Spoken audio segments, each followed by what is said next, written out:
Hello, good day, everyone. Welcome sa Brings Barangay All-Time Incident Monitoring System. So, ako ni demo yung system that I created using React.js and Laravel. So, this is the code nakaset up ng client o ng server. And iyahang database is kani. So, let's start.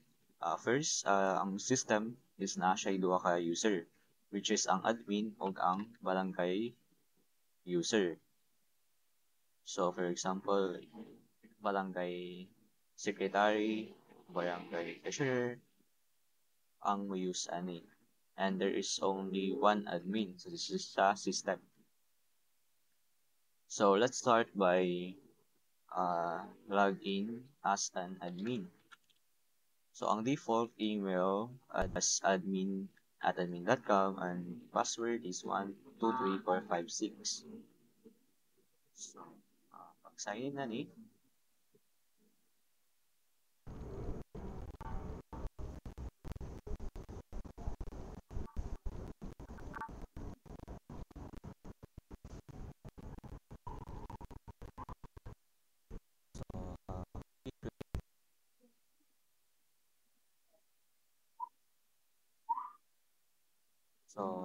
akong gi-create, this is the file structure of the client or the front end, and this is the client file structure of the server, which I am using Laravel. And for the front end, I use React.js.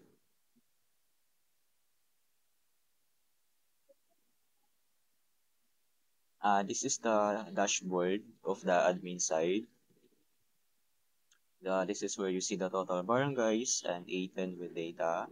Pending approval, so there's one approval queue patong nag-register sa barangay. And then active incidents, total of 34 and 16 high or critical incidents. And there is 504 total population in across all barangays. And di na to makita ang recent notifications if na ay barangay mo report of incident, di na to makita. And this is the recent incidents. So this is reported incidents nga recent lang nahitabo. So next tab is the all incidents. So di na to makita ang all incident nga ga-report sa barangay. So naatay total nga 34, naatay 16 nga high, ug naatay status investigating, total of 6, and then naatay na-resolve na nga 13 incident. So kani naatay view mode nga active, archive, ug all. Ang meaning ani, for example, if naay ga-report ang barangay na incident na spam lang or dili tinuod, pwede nimo ibutang sa archive. So diri is natay total active incident 34. Then diri natay actions button nga 5. So for example ani ngalan sa incident is earthquake in barangay Mahayahay, and then ang ga-report ni isang barangay captain mo ni ihang description, mo ni ihang type earthquake ba. So dito makita earthquake, fire, flood, landslide, or vehicular accident. Then iyahang severity is low, natay high, natay medium, natay critical. Ug na iyang investigating status, I mean iyang status investigating. So naatay investigating, reported, or resolved. Then dito makita tanan barangays. And dito sa first action button nga view details. Diri is natay incident nga earthquake in Mahayahay. So mo ni iyang title. Mo ni iyang severity. If low ba siya, high, or critical. And then yan, mo ni iyang status if investigating ba, reported, or resolved. Then mo ni iyang type of incident, which is earthquake, landslide, or vehicular. Then na siya yung data nga 40%. Diri na to makita ang basic information. Siya nga location, siya nga barangay, siya nga purok, kano sa iyahang incident date, kano sa iyahang reported date, o iyahang reporter information. inside the report, unsa nga barangay, unsa nga contact. Diri is dito makita ang impact summary, pila ka families, pila ka persons, ug iyahang causality summary. Pila ka disease, pila tong na-injured, pila ang missing. Diri is yung description. So, muna yung description sa incident. Earthquake measured at magnitude 4.5 caused damage to infrastructures and homes. And last is, dito na ito makita ang family details. So, nasa 6 ka families o 20 ka persons.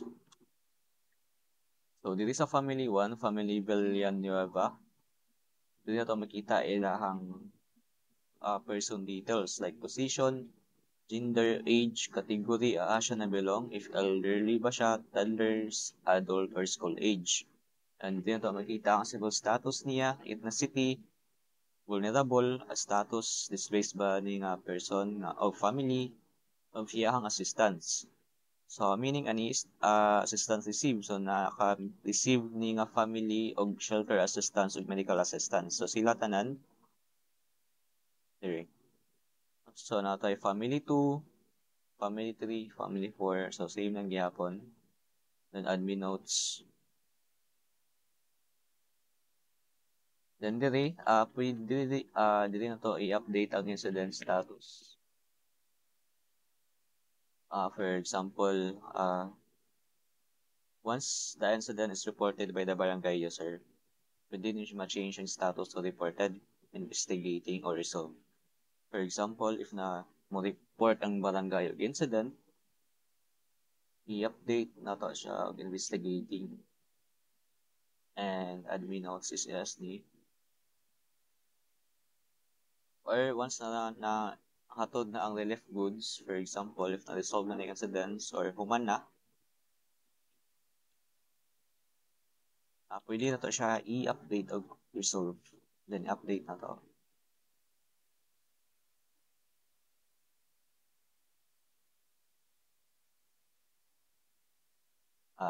Na-resolve yung status kanina incident. And there is pwede na to i-edit ang incident anytime kung admin ka. For example, yung incident earthquake, pwede na siya ma-edit. Dali, pwede na to ma-edit ang details niya. Then, diri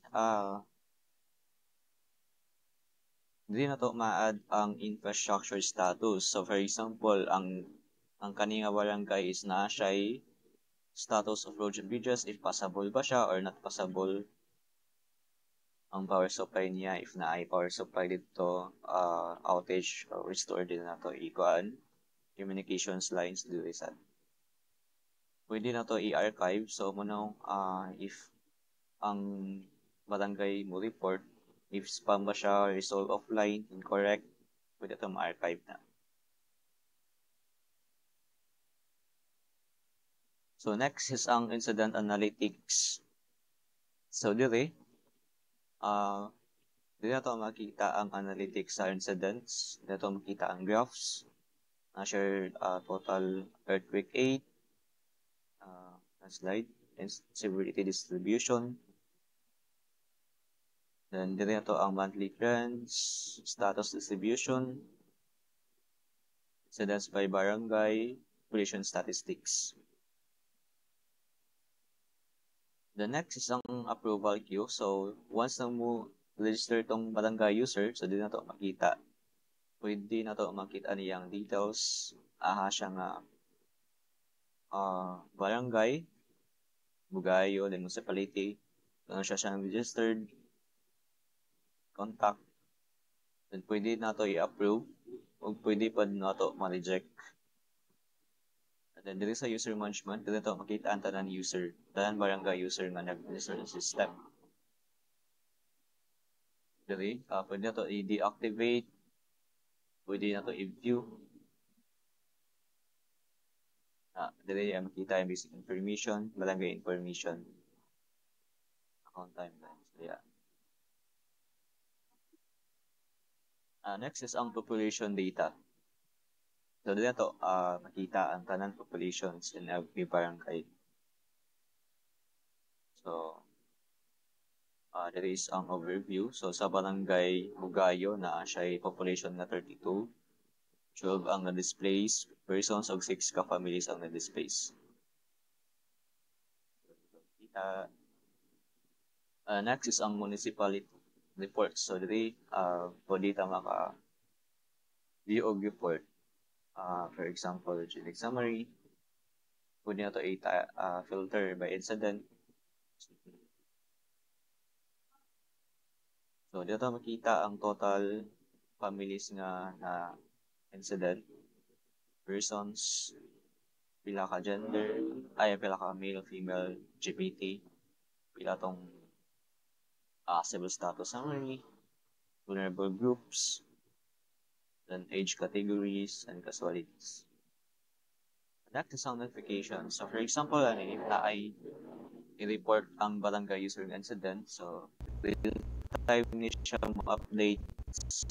Next is wala pa tayo notifications. Kita sa notifications.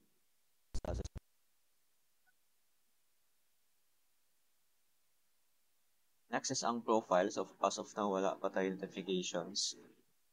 Next is ang profile. So dito kita ang tanan profile sa system. Full name. Then sa settings is pwede ta maka-change o password. Then sa archive, pwede na to i-delete tanan archive incidents nga naa diri. Then pwede pa na to siya i-schedule.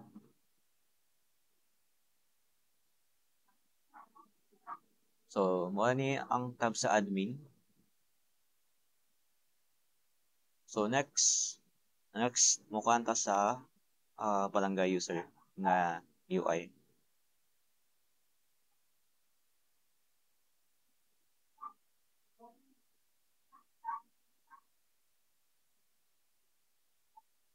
So mo ni ang registration UI page. So mo register ta as barangay user.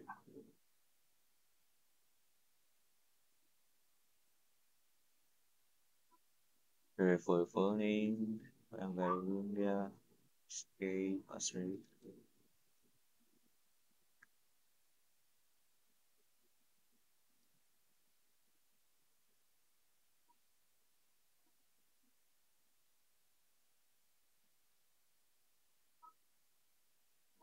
So napod siya validation nga dapat unique ang email address ang enter.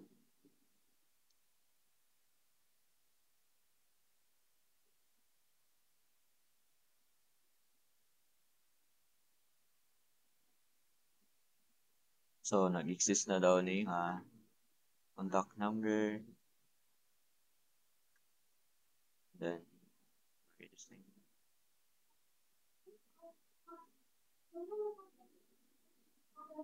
tapos ay validation nga bawal duplicate nga barangay number. So diri if once na mo register tong barangay, ilahang account is pending pa. So mo na ilahang page nga account under review. So need pa i-review sa admin. So sa profile, so dili ka na sa siya ka-register, iyang account status pending pa. Then sa settings, so pwede siya maka-change og full account information o change password. So, mo ta sa admin para i-upload na to ni ngayon yung user.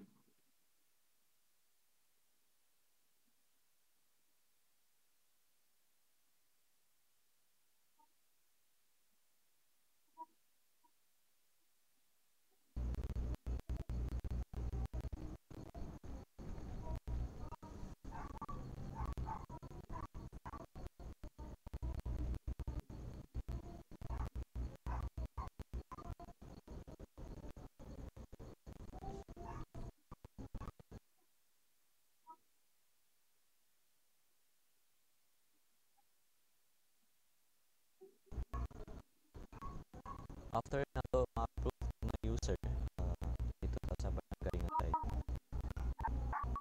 Then once na mo register dito to kita real time siya register. Then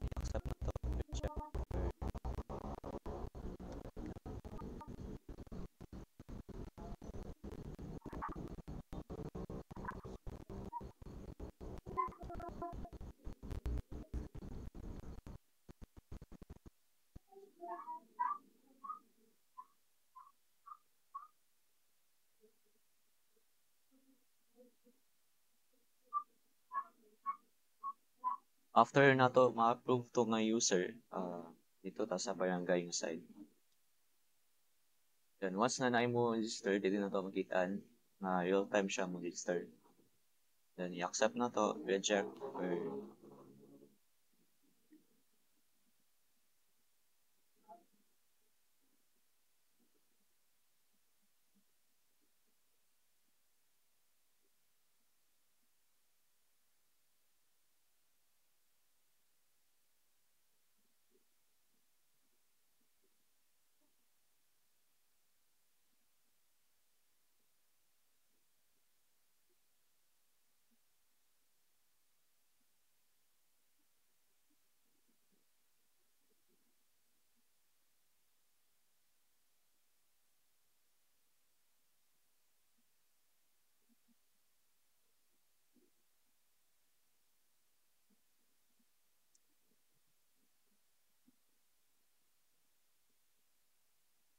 so dili na siya badge nga pila tong need pa i-accept nga user. Need pa i-approve or reject.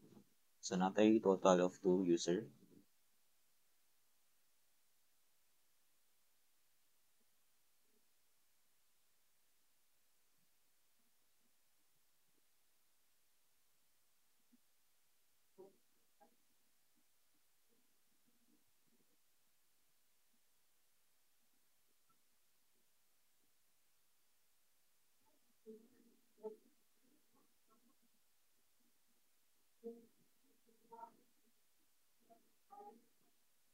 So dili makita na to katong register ko gani ha. So mo ni siya.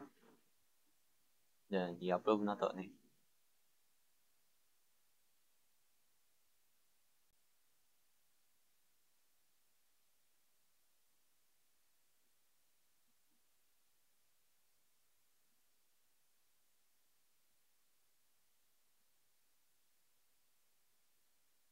Then log out ah.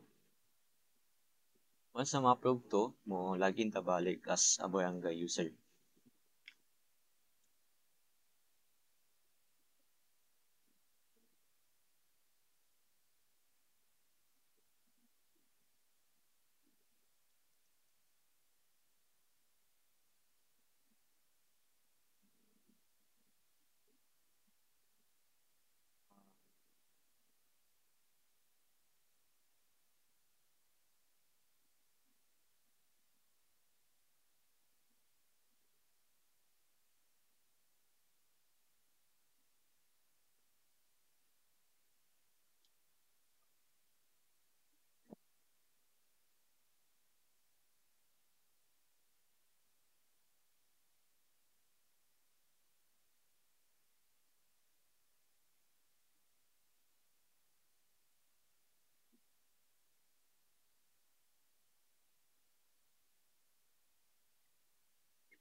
So pag after mag-sign in ka, dili ay ang dashboard sa barangay.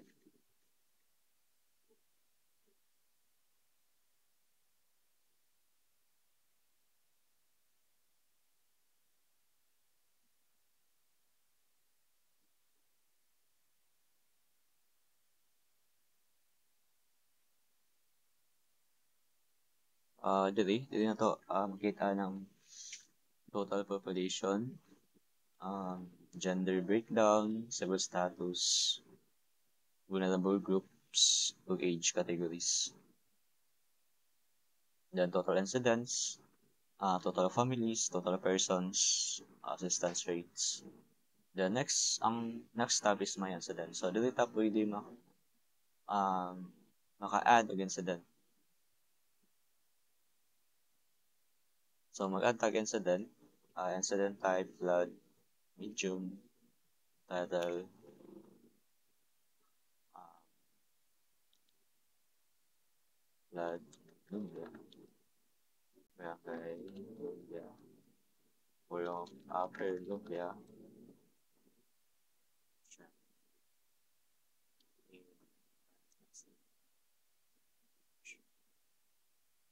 incident date and time, number of families, to description,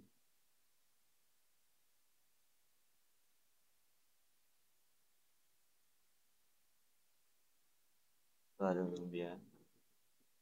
Then after ani, kung pila to ka-family imong gi-input, dili pod siya automatic nga family 1 ug family 2 nga kailangan mo siya input. Dili, family size. Pwede ka maka og member, automatic na siya mo increment. Pwede pa ka maka-remove.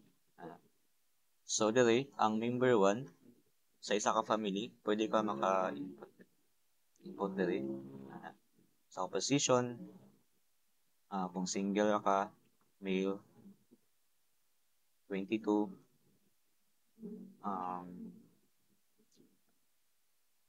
adult, single, Christian, no. Siya puyo, location ng stay. Yeah. If displaced ka, connect na siya mo pan mo change. Scholastic, dead, injured, missing. And if mabilong ka sa vulnerable groups, pwede mo check. So, tapos, negative family, isa pa na. Then sa family 2, na siya ilo ka member. Example, Santos. The first name, Jan. Optional na siya, pwede na siya bot na. Mother, female, 34, adult, single, Christian, no. Yeah, what's the status?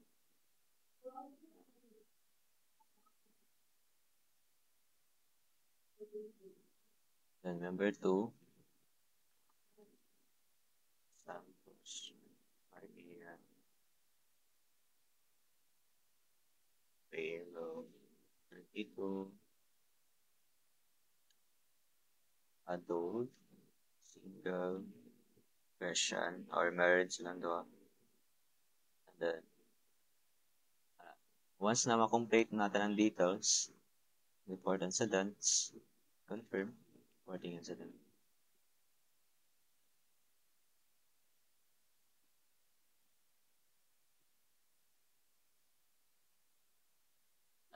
Once na incident report successfully, then okay, got it.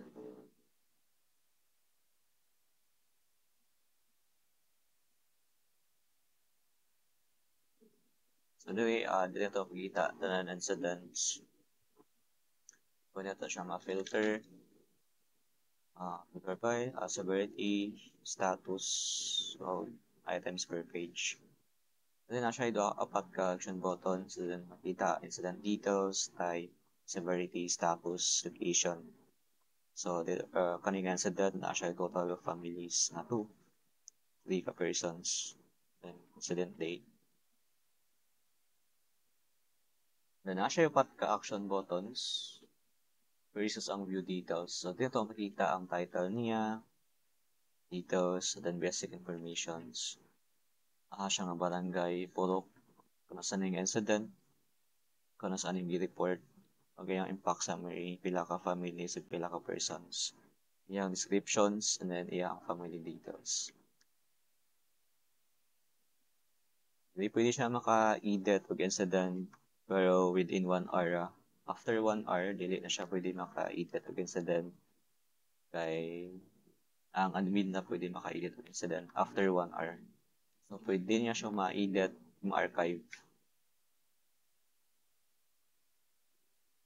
Dili, if naamoy, if infrastructure status, kani nga incident, pwede ta maka-delete. Then pwede ta maka-delete. Diri is affected population, so pila to, diri makita total populations every incident.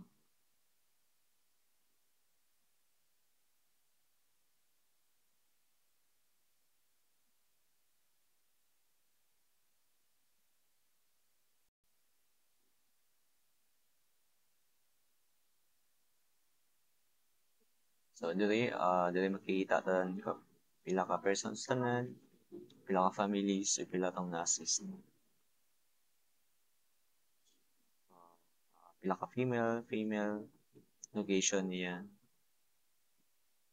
Doon sa notifications, mo notif ni siya if na imo kang incident is na report na sa admin. So, dili. Nakita po ni siya sa admin nga side kaning notifications.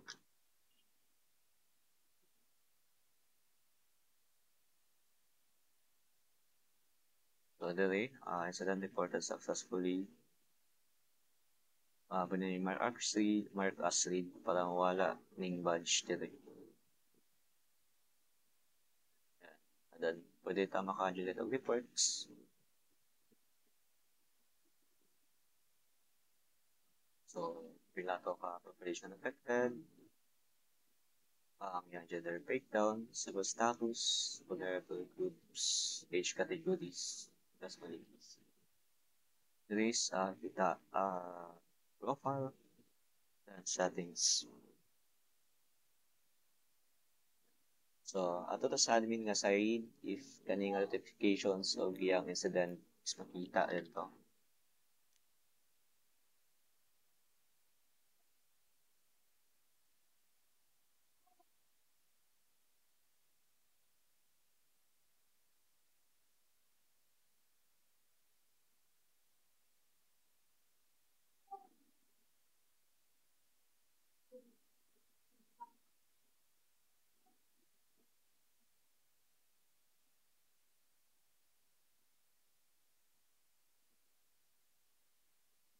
Once na ma-report tong incident sa barangay, pwede niya to i-update ang status.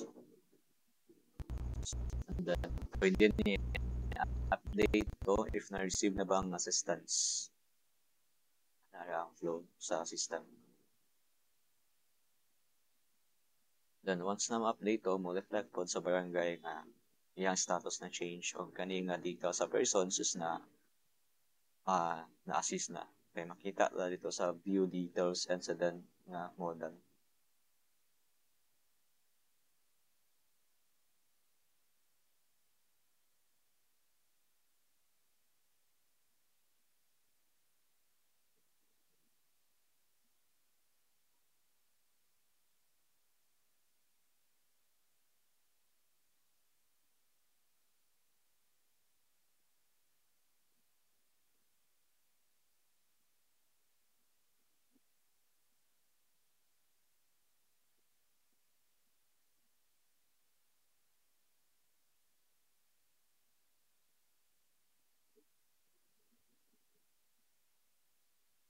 Dito sa all incidents and then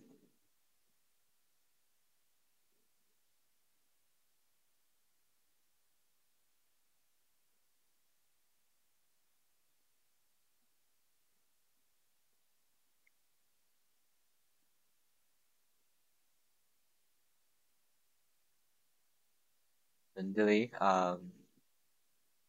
pwede na siya i-view. So, dito ang report na to ganiha and then pwede na siya i-update to investigating.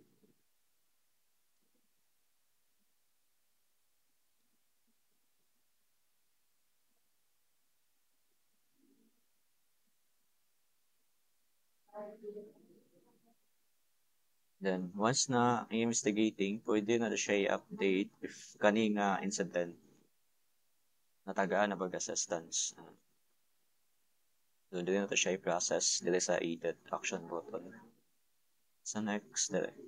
If kani nga family assistance, na siya i-mark na admin only. If kani nga family is naka-receive ng assistance, i-check lang ni siya. Then, naapo siya sa individual. Dili. If kani nga persons naka-receive og food, dili